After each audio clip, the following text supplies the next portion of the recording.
आजची रेसिपी बघण्या अगोदर माझ्या चॅनलला सबस्क्राईब करा आणि नवीन रेसिपीसाठी बेल आयकॉनला क्लिक करा। वंदनाच रेसिपीमध्ये आपले स्वागत आहे। आजची आपली रेसिपी आहे लसूण पातीचा ठेचा आणि त्यापासून बनवलेली शेंगदाणा चटणी। लसूण पातीचा ठेचा आणि शेंगदाण्याची चटणी बनवण्यासाठी लागणारे साहित्य बघूया। लसूण पात, हिरव्या मिरच्या, मीठ, शेंगदाणे, कोथिंबीर, लिंबाचा रस। पात स्वच्छ निवडून धुवून बारीक चिरून घेतली आहे मिक्सरच्या भांड्यामध्ये। त्याच्याबरोबर 12 ते 14 हिरव्या मिरच्या, थोडीशी कोथिंबीर, चवीनुसार मीठ फिरून घेणार आहे। हा ठेचा 2 पार्टमध्ये फिरून घेत आहे। त्यामध्ये 1 चमचा लिंबाचा रस घातला आहे। पॅनमध्ये 2 मोठे चमचे तेल गरम करून घेत आहे। तेल चांगले तापले की त्यामध्ये मिक्सरमधून बारीक फिरून घेतलेले लसूण पातीच्या ठेच्याची पेस्ट घालत आहे।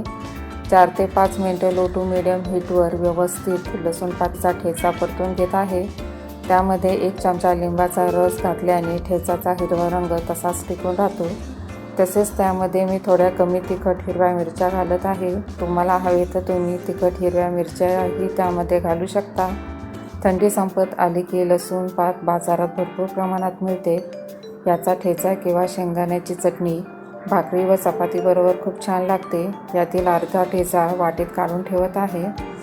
लसूण पातीचा हा ठेचा तुम्ही इतर भाज्यामध्येही चव वाढवण्यासाठी 1-1 चमचा घालू शकता किंवा तो असाही चपाती भाकरीबरोबर खूप छान लागतो।